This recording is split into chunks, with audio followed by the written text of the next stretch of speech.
புதுசா தேவைக்கு ஏத்த மாதிரி புது புது விஷயங்களை நாம பாக்குறதோட அதுல மயங்கி போய் நின்னுட்டோம்னா நம்முடைய அன்றாட வாழ்க்கையில நம்ம செய்ய வேண்டிய கடமைகளை யார் தான் பூர்த்தி செய்வாங்க? கடவுள் வந்து பூர்த்தி செய்வாரா? சொல்லுங்க சொல்லுங்க, நீங்க செய்ய வேண்டிய வேலையை யார் செய்வாங்க? உங்க எல்லாருக்கும் கடமை இல்லையா?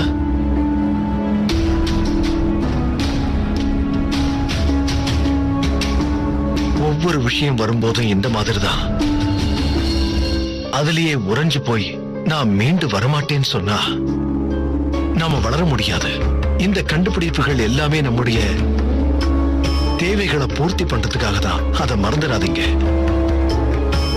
இதுக்கு நாம என்னைக்கு அடிமையாக கூடாது.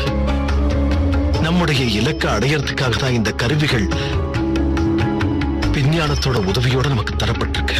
அதே நேரத்துல இது நம்மளை ஆக்கிரமிச்சிடக்கூடாது.